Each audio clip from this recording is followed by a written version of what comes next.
Bienvenue sur WeUpsell. Bonjour à tous et bienvenue, voici les sujets au programme de ce numéro. Mattel relance ses poupées Monster High, la marque Éléphant lance sa première gamme d'éponges, Socopa prépare une brochette plein grill au porc, enfin chiffres et marchés, bricolage, spéculaire chute des volumes de vente en 2022, et semaine du 20 au 26 mars, forte baisse des volumes de PGC FLS. Voici l'heure de l'Update News de WeUpsells et c'est un plaisir de vous accompagner pour ce récapitulatif de l'actualité de la semaine autour des sujets de la distribution, de la relation client ou du field advocacy. Avec le soutien d'Upsells, force de vente supplétive, nous traiterons des tendances, des derniers chiffres et nouveautés. On se retrouve juste après ça. Update News, l'actualité conso et action commerciale de WeUpsells. Tous les vendredis, un rendez-vous animé par Benoît et proposé par Upsell, spécialiste de la force de vente externalisée et supplétive. Mattel relance ses poupées Monster High. Mattel relance sa célèbre gamme de poupées mannequins Monster High qui avait connu un grand succès en France il y a une dizaine d'années. La nouvelle gamme sera accompagnée d'une nouvelle série animée coproduite par Nickelodeon et sera disponible en juin prochain. Cette relance Mattel vise à attirer une nouvelle génération de fans tout en conservant les marqueurs qui ont fait le succès de la franchise à ses débuts. Monster High met en scène des aventures de filles et de fils de monstres tels que Frankenstein, Draculaura ou encore Dust Gorgon, chacun doté de pouvoirs particuliers accompagnés de petits monstres de compagnie. L'école Monster High est un lieu où ces personnages cultivent leur singularité. La franchise avait connu un grand succès entre 2011 et 2014 en France, mais aussi à l'international, avec plus de 150 millions de poupées vendues dans une soixantaine de pays. La nouvelle gamme Monster High reprend les personnages emblématiques de la franchise et modernise leur look et leurs accessoires pour coller au mode actuel. Cette stratégie vise ainsi à séduire une nouvelle génération de fans tout en conservant l'essence de la franchise qui avait séduit les fans il y a de ça une dizaine d'années. La relance de Monster High s'inscrit dans une stratégie plus large de Mattel pour redonner vie à plusieurs de ses franchises à succès telles que Barbie, Hot Wheels et Fisher-Price. En effet, Mattel a connu des difficultés ces dernières années, en grande partie en raison de la concurrence féroce des jouets électroniques et la popularité croissante des jeux vidéo. La marque Éléphant lance sa première gamme d'éponges. Le groupe La Brosse et Dupont, via sa marque Éléphant, vient de lancer une nouvelle gamme d'éponges disponible dès à présent en grande surface. Cette gamme complète se compose de 9 nouvelles références réparties en 4 catégories, les récurrentes, les softs, les absorbantes et les responsables. Dans une démarche écologique, la marque Éléphant a décidé de concevoir ses éponges à base de cellulose extrait de bois et de produits d'origine végétale. En effet, aujourd'hui, 35% des références de l'entreprise sur la brosserie, les lavettes et serpillères sont produites en matière recyclée. Cette nouvelle gamme d'éponges permet ainsi au groupe La Brosse et Dupont de trouver de nouveaux vecteurs de croissance supplémentaires sur le marché de l'entretien de la maison.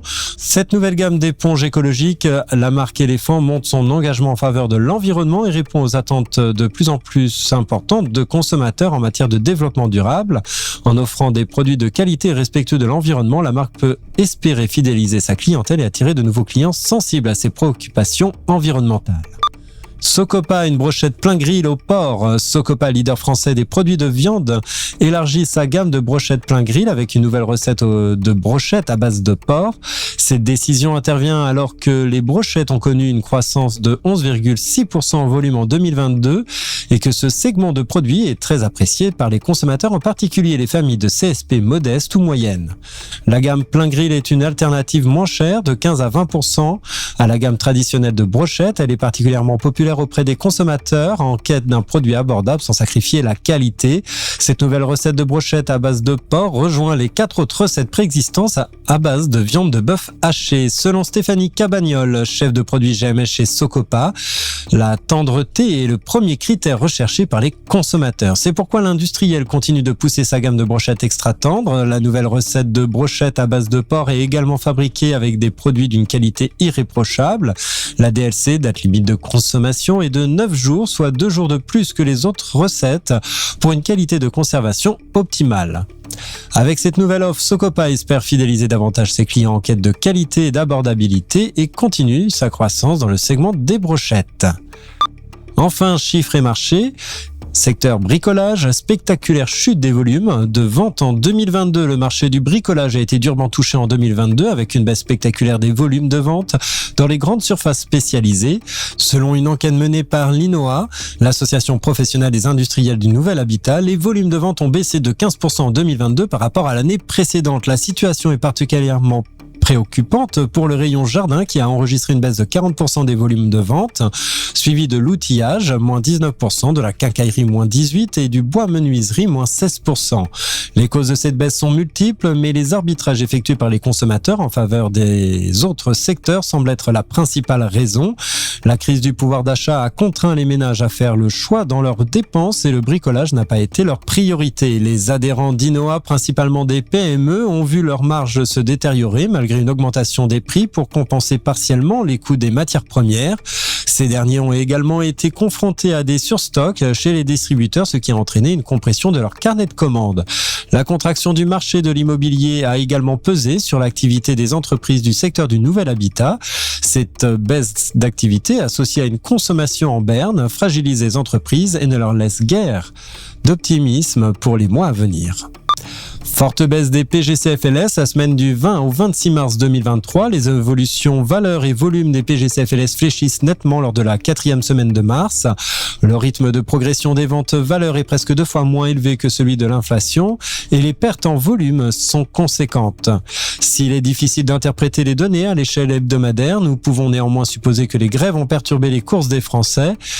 Par rapport à 2019, les tendances inclinent, mais sur les 12 premières semaines de 2023, les volumes de PGCFLS se maintiennent. Le décrochage le plus important provient du rayon hygiène avec une baisse de moins 19,1% par rapport à 2022 en valeur et de moins 32,1% en volume. Les volumes de l'hygiène beauté chutent de moins 52,8% pour le soin beauté, 49,5% pour les capillaires et accessoires cheveux et moins 39,4% pour l'hygiène corporelle. En 2022, ce rayon affichait une forte croissance de plus 45,8% versus 2021 en volume. La baisse des PGC alimentaires, moins 3,9% versus 2022 en volume, est également plus rapide que celle des dernières périodes. En 2022, les préoccupations du conflit en Ukraine et la météo particulièrement clémente portaient certaines catégories. Ainsi, cette année, l'épicerie salée et les BRSAEO, ainsi que les bières et cidres, réalisent une mauvaise semaine avec respectivement moins 8,4%, moins 7,6% et moins 15,8% par rapport à l'année précédente. Le classement par circuit est atypique. Le e-commerce GSA, plus 10,3% en valeur et moins 4,9% en volume est en tête. Les ventes de ces points de vente étaient en 2022 en net recul avec moins 7,4% versus 2021 et moins 8% en volume. À l'opposé, les enseignes de supermarchés, plus 5,7% versus 2022 en valeur, sont les plus mal orientées la semaine dernière avec moins 9,2% en volume. Merci de votre écoute, nous nous retrouvons la semaine prochaine. En attendant, abonnez-vous à la chaîne et au podcast de WeUpsells pour ne manquer aucune actualité. Enfin, n'hésitez pas à commenter, à réagir sur les sujets. Les équipes d'Upsell et moi-même, nous vous souhaitons d'excellents moments à tous.